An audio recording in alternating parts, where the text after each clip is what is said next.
Ladies, gentlemen, artificially enhanced penguins, welcome to the final, and I do mean final part of Pokemon Red. So, it's time now for us to finally finish off the Elite Four to become the Pokemon League champion by finally settling the score with our rival, proving once and for all that we are the better trainer. It is the final matchup with Blue, who, by the way, not only looks kick-ass in this battle, but also the music is fucking epic. Anywho, his team's not actually very different from what we saw outside of Victory Road.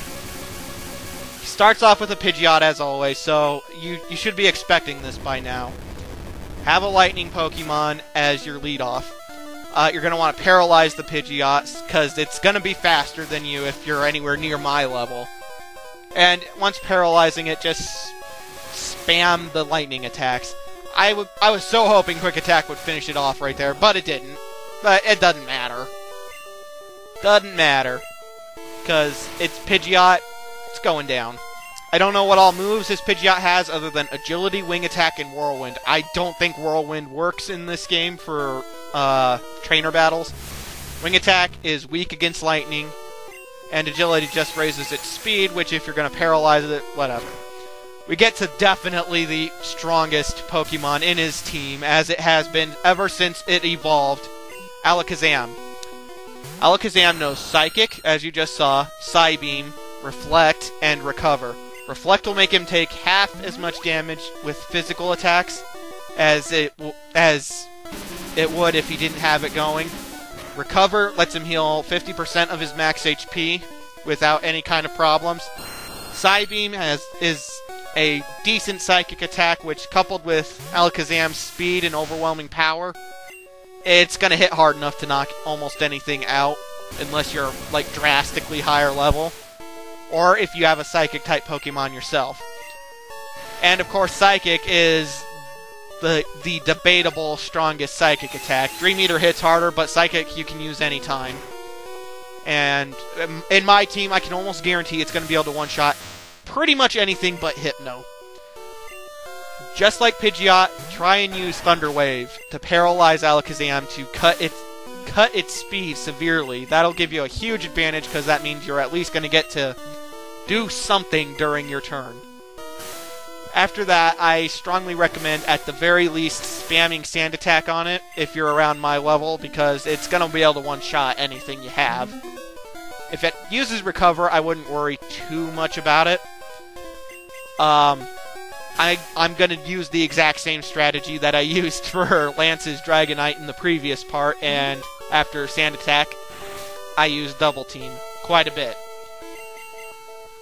So, when he uses Reflect, I'm not sure if I mentioned this when I talked about Reflect a little bit. I don't remember what part, but Reflect only lasts for, I think, 5 or 6 turns.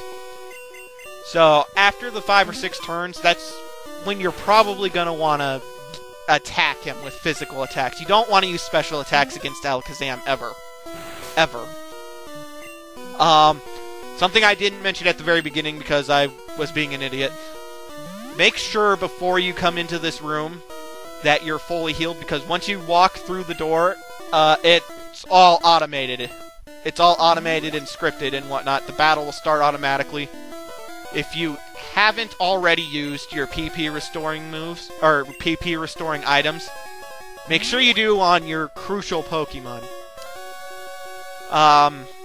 If you're like me and you have a Pokemon like Aerodactyl that isn't really battling so much as taking hits, then only use Revive. Don't waste your potions or full restores.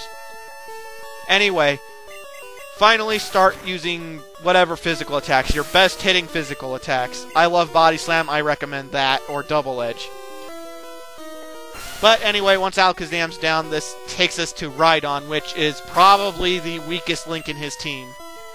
Rhydon has Leer, I don't remember what the other move is, Fury Attack, which all of those moves are going to be pointless, not matter at all.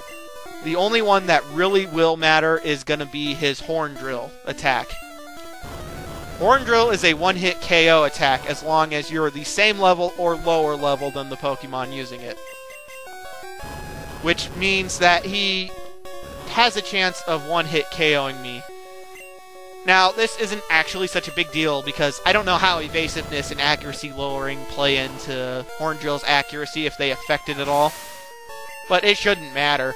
As you saw, I took Rhydon out with 3 Fire Blasts, and Fire Blast only hits for half the damage, and Rhydon is Rock/Ground type. If you have a Water Pokemon, 1 Surf's probably going to do it. His Gyarados is essentially the exact same thing that Lance's was. The same exact strategy really applies to Gyarados, in that paralyze it somehow to cut its speed.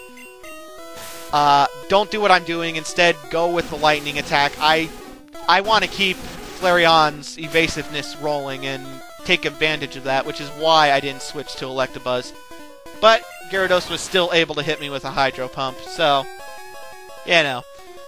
Instead of going out to Electabuzz, because I don't think I revived it yet, I switch over to Hypno because Psychic is still going to give Gyarados a decent run for its money because of the fact that Psychic's the most broken type in the game. But that takes us to Arcanine, which probably the second weakest link in his team. I'm fairly certain it knows Takedown. I know for a fact it knows Roar. And then it has Ember. I don't understand that unless the only thing I can think of is that I think Ember has a slightly higher chance of burning a Pokemon. But even so, it is the weakest fire attack in the game. For the final battle, the final champion, the final battle, why would the game have an Arcanine no Ember? Now, something that I don't believe I've mentioned yet, if you didn't pick Squirtle and your rival picked, say, Charmander. Say you picked Bulbasaur and you picked Charmander. He would not have an Arcanine in his team. He would have Charizard. He wouldn't have Venusaur. I believe he'd have Executor. I don't think he'd have Alakazam either. I don't know what all Pokemon he has if you picked an alternative starter because I don't remember. I pick Squirtle more often than any other Pokemon when I start this game. But yeah, maybe one of those variations of his team are tougher. I just know his Arcanine has a pretty crappy moveset. Takedown's the only thing that I saw out of this battle that you really gotta worry about. I was so hoping Tri-Attack was gonna finish Arcanine off right there, but it hardly hurt it at all, and I was like, fuck it, we're just gonna use Psychic. I should have done that from the get-go. Use Psychic to finish it off, but whatever, I was trying to conserve PP. But that takes us to Venusaur, who lands somewhere in the middle. His Venusaur knows Razor Leaf, which I don't remember if it knew that before. I could swear he got rid of it. I'm positive it knows Solar Beam, and it knows Mega Drain. I do not know what its last move is. I don't know if it's Leech Seed, Growth. I don't know. I don't remember. And I really piss around here for no reason. I don't know what the hell I was thinking at this point, but yeah. I could have ended this already after Dream Eater if I would have used Psychic. Instead, I piss around and it drags out the fight a little bit longer. So, Venusaur is still a poison type, which means that Psychic's gonna be super effective. That's probably your best way of taking it out. Or, I recommend using Fire. Like, if Flareon was still alive, I believe it still has 1 Fire Blast left. I'd probably use Fire Blast, and you know, that'd probably almost knock out Venusaur, or it would knock out Venusaur. Anywho, though, his Venusaur lands in the middle. It's not really anything to worry about. Razor Leaf does have a higher critical hit chance than any of his other attacks, which... Oh, never mind. His last attack is Growth. But it has a higher critical hit chance, which is fantastic, but it gets annoying if you're on the opposing end. Also, Solar Beam is a 2-turn attack. It's a charge up, and then it actually attacks. So if you manage to put Venusaur asleep during the charge up, he won't hit you with Solar Beam.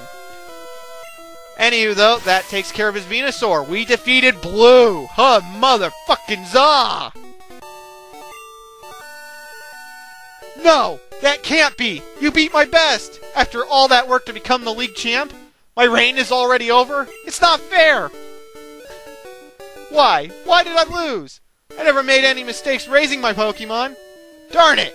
You're the new Pokemon League champion, although I don't like to admit it. Red! It's Professor Oak! We haven't seen him since part, what, 2? He is still very, very white. I don't know why they made his sprite so... just so white overall. I think it's because they made him have a lab coat and he has white hair and all that, but yeah. Anywho, blah blah blah. Blue didn't raise his Pokemon with trust and love. So, he's never going to become a champion again because I did. I love my Pokemon. We kicked ass.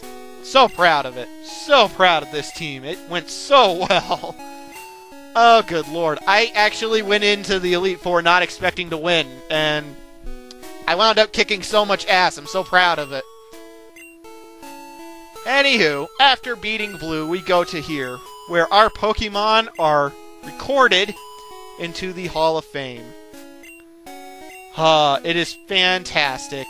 Our Pokemon and us shall be remembered for ages to come. Electabuzz. Got it towards the end, but ever since getting it, it's been kick-ass the whole way through. Blastoise has been a fucking monster since the start of the game. I love Blastoise. And Squirtle and Wartortle. Flareon. Sucked as an Eevee, but as soon as it evolved, it turned around and became one of the best in my team. Hypno. As soon as Drowsy learned Confusion, it was smooth sailing for Hypno. Golbat. Fantastic at the beginning for attacking. By the end of the game, more of a frustrator, but still an excellent addition to the team. Aerodactyl, unfortunately, did not get a whole lot of actual play. He was more of a shield to heal afterwards. Like, to take a hit and heal on that turn. It's very similar to the strategy that I mentioned during our first rematch against Blue. Not when we fought him in Professor Oak's lab, but when we fought him after that, left to the west of Viridian City. Anywho, that was Pokemon Red, folks. This is a fantastic game. It was so much fun playing it. I do apologize that it went into 40-some parts, and I also apologize for how long it actually took me to finish this game. Basically, I got myself all burned out. I've already said that in plenty of other parts of not only this game, but Super Mario Bros. 3 as well. I am so happy I am finally done with this game. I want to thank everybody for watching. I can't apologize enough for it going to part 43. A lot of that, well, yeah, a lot of that is my own fault because I didn't play it the best. I didn't really realize that I need to be going faster than I was until right around after the SSN. After that, it went relatively quick. At least I feel it did. But I really drugged my ass up until that. It took, what, like 4 parts, if not longer, to finish Cerulean City. Oy. Anywho, also I feel... Oh god, my commentary. I can't watch the first parts of this game. The first parts I recorded without rolling my eyes in just disgust. Oh. But by the end, I feel like my commentary's improved dramatically. I have a better microphone. Everything's been improved. What's more... I now know how to do the Pokemon games and RPGs in general. I know a lot more about how to go about it, and I promise you that the next Pokemon game will be a lot smoother. Thank you all for watching. Stay tuned for the extra video. I'm Gene the Pink Panther. I'll see you later.